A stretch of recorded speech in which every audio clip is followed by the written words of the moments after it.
Hello friends, welcome to my YouTube channel. आज हम लोग पढ़ेंगे हिंदी पेडागॉजी में जो हमारा चैप्टर था भाषा अधिगम और अर्जन, उसका पार्ट 5। और संपूर्ण पेडागॉजी की प्लेलिस्ट आपको हमारे चैनल में मिल जाएगी, आप लोग जाकर देख सकते हैं। और अगर वीडियो अच्छा लगे तो चैनल को सब्सक्राइब करें, वीडियो को लाइक करें, कमेंट करें। चलिए देखते हैं हम लोग। यहाँ पे पहला क्वेश्चन हमारा दिया गया है। यहाँ पे क्वेश्चन हमारा है, स्टीफन क्रेसन के अनुसार कौन सी अचेतन प्रक्रिया है। स्टीफन क्रेसन के अनुसार कौन सी अचेतन प्रक्रिया है, तो इसका आंसर हो जाएगा अर्जन। जो है अर्जन क्या है? अर्जन एक अचेतन प्रक्रिया है। हमारा बी ऑप्शन इसमें से सही हो जाएगा। अब देखो यहाँ पे जिसकी व्याख्या की गई, जैसे कि स्टीफन क्रेसन के अनुसार अर्जन एक अचेतन प्रक्रिया है। स्टीफन क्रेसन भाषा विज्ञान के एक विशेषज्ञ हैं जो भाषा अधिग्रहण और विकास के सिद्धांतों में विशेषज्ञता रखते हैं। उन्होंने द्वितीय भाषा अधिग्रहण का सिद्धांत दिया, जो व्यापक रूप से जाना जाता है और अच्छी तरह से स्वीकार किया जाता है। अब देखो यहाँ पे ये बहुत ज़्यादा महत्वपूर्ण पॉइंट है कि द्वितीय भाषा अधिग्रहण का सिद्धांत किसने दिया था, तो बताएंगे स्टीफन क्रेसन ने। किसने दिया? स्टीफन क्रेसन ने। अगला पॉइंट इसी में है, कहा जाता है कि स्टीफन क्रेसन ने दूसरी भाषा सीखने के सिद्धांत के अपने सिद्धांत में अधिग्रहण, अवलोकन, प्राकृतिक, इनपुट प्रमुख परिकल्पना दी थी। जो है द्वितीय भाषा सीखने के लिए क्या क्या चीज़ें बताएं, किसके द्वारा सीखी जा सकती है, तो अधिग्रहण, अवलोकन, प्राकृतिक और इनपुट प्रमुख परिकल्पना दी थी स्टीफन क्रेसन ने। उसके बाद नेक्स्ट क्वेश्चन हमारा है, अगला क्वेश्चन यहाँ पर दिया गया है, समग्र भाषा उपागम में भाषा अधिगम के लिए एक उपकरण के रूप में क्या प्रयोग किया जाता है। अब यहाँ बताना है कि समग्र भाषा उपागम में भाषा अधिगम के लिए उपकरण के रूप में क्या प्रयोग किया जाता है, तो इसका आंसर हो जाएगा कि भाषा उपागम में भाषा अधिगम उपकरण के लिए जो प्रयोग किया जाता है उसे बोलते हैं साहित्य। क्या बोलते हैं? उसे साहित्य बोलते हैं। अब देखो यहाँ पे जिसकी व्याख्या की गई, जैसे कि समग्र भाषा उपागम में भाषा अधिगम के लिए एक उपकरण के रूप में साहित्य, जिसे कहानी, कथाएं, कविता इत्यादि का प्रयोग किया जाता है। उसके बाद नेक्स्ट क्वेश्चन हमारा है, पियाजे के अनुसार भाषार्जन की प्रक्रिया है। भाषार्जन की प्रक्रिया कैसे होती है? पियाजे ने बताया था कि भाषार्जन की जो प्रक्रिया होती है वो होती है युक्तिजन्य। कैसे होती है? युक्तिजन्य होती है। और देखो यहाँ पे कुछ बहुत ही महत्वपूर्ण पॉइंट दिए गए हैं, जैसे कि पियाजे के अनुसार भाषार्जन की प्रक्रिया युक्तिजन्य है। भाषा का अर्जन अनुकरण के द्वारा होता है। बालक अपने वातावरण में, अपने परिवेश में जिस प्रकार लोगों को बुलाते हुए सुनता है, लिखते हुए देखता है, वह उसे ही अनुकरण करने का प्रयास करता है। भाषार्जन के संदर्भ में विभिन्न विद्वानों का विभिन्न विचार है, जैसे कि चामस्की के अनुसार भाषा के बारे में इन्होंने क्या बताया था, बच्चों में भाषा सीखने की क्षमता जन्मजात होती है। और उसके बाद जीन पियाजे ने क्या बताया था भाषा के बारे में? जीन पियाजे के अनुसार भाषा ने संज्ञानात्मक तंत्रों की भांति परिवेश के साथ अंतःक्रिया के माध्यम से ही विकसित होती है। तो ये जो दोनों कथन यहाँ पे, ये दोनों कथन आपको याद रखने हैं। अगला क्वेश्चन हमारा यहाँ पे है, एक विद्यार्थी जिसके घर की भाषा और विद्यालय की भाषा अलग अलग है, आप एक संसाधन के रूप में उसकी कैसे मदद कर सकते हैं। जैसे कि कोई बच्चा है, उसके घर में दूसरी भाषा बोली जाती है और विद्यालय में दूसरी भाषा बोली जाती है, तो बताना कि आप उसको कैसे मदद करेंगे। तो इसमें से जो सही आंसर हो जाएगा वो हो जाएगा कक्षा में बहुभाषिकता को संसाधन के रूप में उपयोग करके। कक्षा में बहुभाषिकता मतलब कई भाषाओं का उपयोग करके उसकी मदद कर सकते हैं। नेक्स्ट क्वेश्चन यहाँ पे है, कक्षा 4 के विद्यार्थी द्वितीय भाषा के रूप में अंग्रेजी सीख रहे हैं। निदानात्मक परीक्षण के माध्यम से पता चलता है कि उनमें से अधिकांश कक्षा 2 के स्तर के ही पठन सामग्री पढ़ पाते हैं। अब यहाँ बताना कौन सी गतिविधि अधिकांश विद्यार्थियों में सहभागिता करने और भाषा ग्रहण करने में मदद करेगी। तो यहाँ पे बताना है कि इसमें से करेक्ट आंसर कौन सा होगा, कौन सी गतिविधि सबसे उपयुक्त रहेगी। तो वो रहेगी प्रतिदिन बातचीत।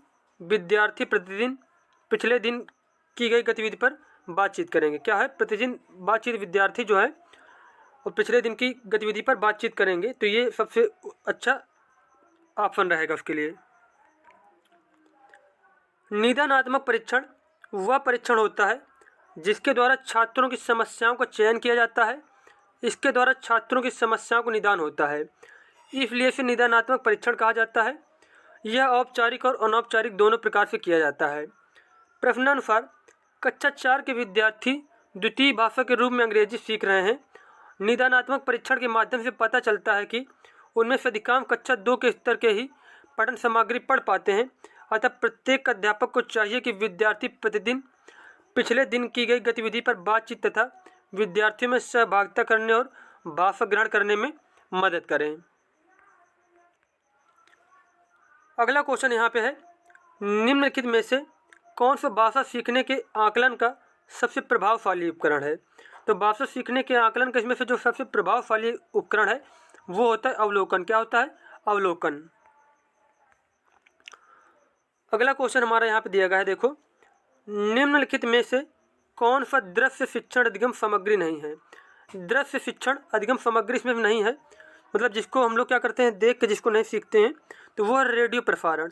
रेडियो को देख के नहीं सीखा जा सकता, रेडियो को सुन के सीखा जा सकता है। तो यहाँ पे पत्रिकाएं तथा समाचार पत्र, संदर्भ पुस्तकें और चित्रात्मक चार्ट, ये सारी चीज़ें जो हैं यह दृश्य शिक्षण अधिगम के अंतर्गत आएंगे, जबकि रेडियो प्रसारण जो है दृश्य शिक्षण अधिगम के अंतर्गत नहीं आएगा। अब यहाँ देखो एक पॉइंट और नोट कर लिए, जो रेडियो प्रसारण है वो आएगा श्रव्य शिक्षण के अंतर्गत। किसके अंतर्गत? श्रव्य शिक्षण के अंतर्गत। उसके बाद अगला क्वेश्चन हमारा है, वह कौन सा परीक्षण है जिसके द्वारा किसी विशिष्ट कार्य के संबंध में विद्यार्थियों की उपलब्धियों का मापन किया जाता है? वह कार्य जिसमें विद्यार्थियों के बेहतर प्रदर्शन करने की जरूरत है। तो कौन सा परीक्षण होता है? तो इसका करेक्ट आंसर हो जाएगा, यह होता है निपुणता परीक्षण। कौन सा परीक्षण? निपुणता परीक्षण होता है। अब देखो यहाँ पे जैसे कुछ पॉइंट दिए गए, इसमें से निपुणता परीक्षण के द्वारा किसी विशिष्ट कार्य के संबंध में विद्यार्थियों की उपलब्धियों का मापन किया जाता है तथा उसमें विद्यार्थियों को बेहतर प्रदर्शन करने की जरूरत होती है। प्रत्येक व्यक्ति अपने जीवन में अनेक प्रकार का ज्ञान तथा कौशल प्राप्त करता है। इस ज्ञान तथा कौशल में कितनी दक्षता व्यक्ति ने प्राप्त की है, इसका पता उस ज्ञान तथा कौशल की उपलब्धि परीक्षण से ही चल पाता है। कोई बच्चा जैसे कि कितना ज्ञान उसने अर्जित किया है, कितना निपुण हो गया है, तो उसको कैसे पता चलेगा? वो पता चलेगा परीक्षण के द्वारा। अब देखो इसी में और पॉइंट दिए गए हैं, जैसे कि प्रेसी, रॉबिन्सन व हार्क्स के अनुसार उपलब्धि परीक्षाओं का निर्माण मुख्य रूप से छात्रों के सीखने के स्वरूप और सीमा का माप करने के लिए किया जाता है। उपलब्धि परीक्षण के निम्नलिखित प्रकार होते हैं, जैसे कि कौन कौन से? प्रमापित परीक्षण, शिक्षक निर्मित परीक्षण, मौखिक परीक्षण, निबंधात्मक परीक्षण और वस्तुनिष्ठ परीक्षण। ये सारे होते हैं उपलब्धि परीक्षण के प्रकार। नेक्स्ट क्वेश्चन हमारा है, प्राथमिक स्तर के विद्यार्थी के पठन अवबोधन का मूल्यांकन करने के लिए शिक्षक ने विद्यार्थियों को कहा। अब यहाँ पे देखो बताना कि जो प्राथमिक स्तर का जो विद्यार्थी है उसके पठन अवबोधन का मूल्यांकन करने के लिए शिक्षक ने विद्यार्थी को कहा कि मतलब क्या विद्यार्थी क्या करे जिससे क्या है जो शिक्षक उसका है उसका क्या कर पाए? मूल्यांकन कर पाए।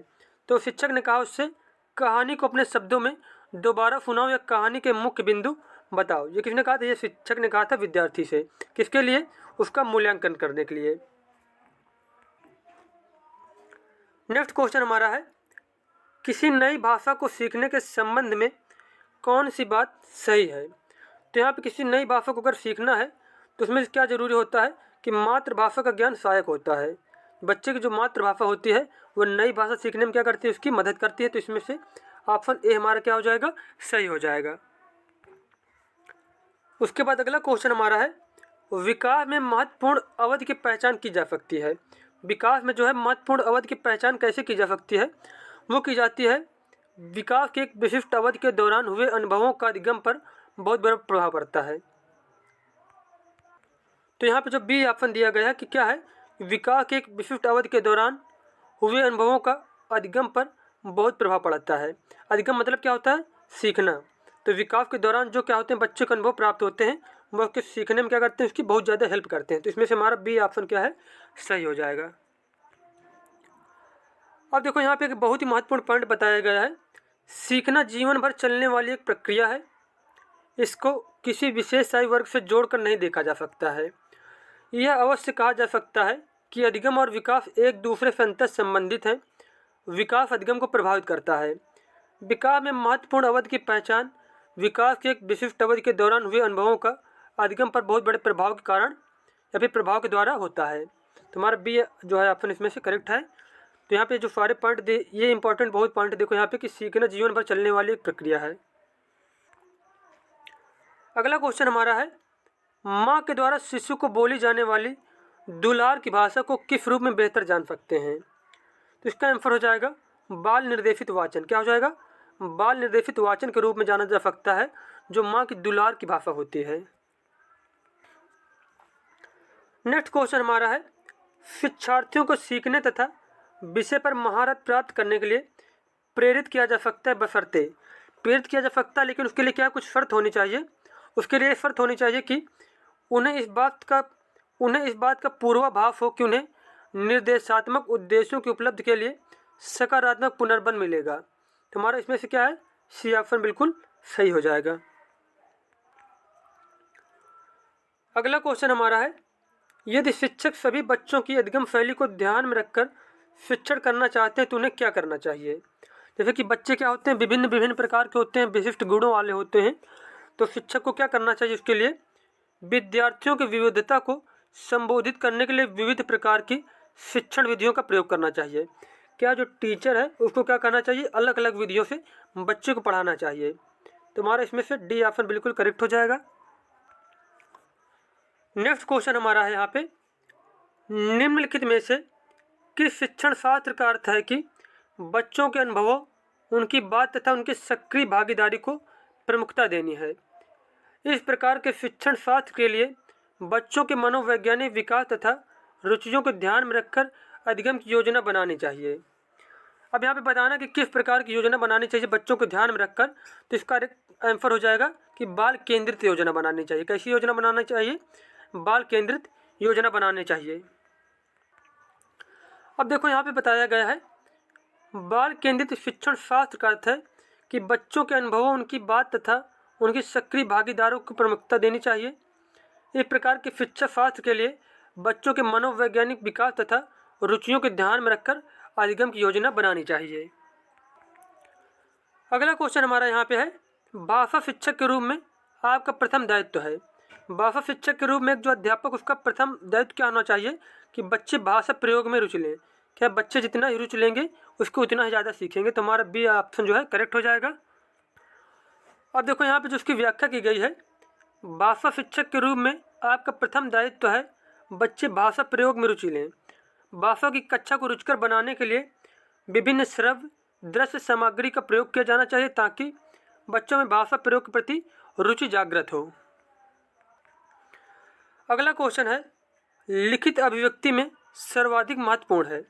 लिखित अभिव्यक्ति में जो सर्वाधिक महत्वपूर्ण होता है वो होता है विचारों की मौलिकता। क्या होता है? विचारों की मौलिकता। लिखित अभिव्यक्ति में सर्वाधिक महत्वपूर्ण है विचारों की मौलिकता। जब हमारे मन में जो भी विचार आ रहे हैं उन्हें हम लेखनी के माध्यम से व्यक्त कर सकें। विचारों की मौलिकता के अभाव में हम किसी भी विषय में सफल लेखन कार्य नहीं कर सकते। लिखित अभिव्यक्ति तभी सफल होगी। अब क्या, जैसे कि जो विचार हमारे मन में आएंगे वही हम उसे लिख सकेंगे। तो इसलिए विचारों की जो मौलिकता है, जितने अच्छे विचार होंगे उतनी ही हमारी क्या होगी? अच्छी लेखनी होगी। इस प्रकार जो विचारों की मौलिकता है वो क्या होगी? लिखित अभिव्यक्ति में सर्वाधिक महत्वपूर्ण है। नेक्स्ट क्वेश्चन हमारा है, प्रश्न पत्र बनाते समय इस बात का ध्यान रखा जाना चाहिए कि कक्षा में सभी स्तर के बच्चे हैं। जब प्रश्न पत्र बनाना चाहिए तो क्या है, उसको सभी बच्चों को देख के बनाना चाहिए कि इस क्लास में क्या सभी प्रकार के बच्चे हैं। तो हमारा जो है ऑप्शन बी बिल्कुल करेक्ट हो जाएगा। उसके बाद अगला क्वेश्चन हमारा है, हिंदी भाषा की कक्षा का एक अनिवार्य सत्य है। हिंदी भाषा की कक्षा का एक अनिवार्य सत्य इसमें क्या है कि बहुभाषिकता। क्या है? बहुभाषिकता इसका अनिवार्य सत्य है। अब यहाँ पे देखो बताया गया है इसकी व्याख्या में, बहुभाषिकता हिंदी भाषा की कक्षा का एक अनिवार्य सत्य है। एक कक्षा में बच्चे भिन्न भिन्न भाषिक पृष्ठभूमि से आते हैं। त्रिभाषा सूत्र 1967 ईस्वी कोठारी कमीशन, जिसमें विदेशी भाषा और क्षेत्रीय भाषा एक राष्ट्रभाषा का प्रयोग हो जिसमें बहुभाषी कक्षा में बच्चे भाषा सीखने में कोई असहजता न महसूस करें। अब देखो ये इंपॉर्टेंट बहुत ज़्यादा है कि जो त्रिभाषा सूत्र, ये किस कमीशन ने बताया था त्रिभाषा सूत्र के बारे में? ये बताया था कोठारी कमीशन ने। किसने? कोठारी कमीशन ने कब बताया था? 1968 में। इसके अनुसार 3 भाषा कौन कौन सी होनी चाहिए? देखो, एक होनी चाहिए विदेशी भाषा, एक होनी चाहिए क्षेत्रीय भाषा और एक होनी चाहिए राष्ट्रभाषा। इस प्रकार 3 भाषा का प्रयोग किया जाना चाहिए बच्चे को पढ़ाने में। उसके बाद अगला क्वेश्चन हमारा है, पाठ्य पुस्तक की भाषा ऐसी हो जो, अब यहाँ बताना कि जो बच्चे क्या है पुस्तकें पढ़ रहे हैं उसकी भाषा कैसी होनी चाहिए? उसकी भाषा होनी चाहिए बच्चे के दैनिक जीवन से जुड़ी हो। क्या जो बच्चे पाठ्य पुस्तक में जो लैंग्वेज पढ़ रहे हैं उसकी भाषा होनी चाहिए बच्चे के दैनिक जीवन से जुड़ी हो, जिससे क्या है बच्चे उसको अच्छी तरह से समझ सकें। तो यहाँ पे जो 100 क्वेश्चन हमारे पार्ट 5 में कंप्लीट हो चुके हैं। मिलते हैं नेक्स्ट वीडियो में। धन्यवाद।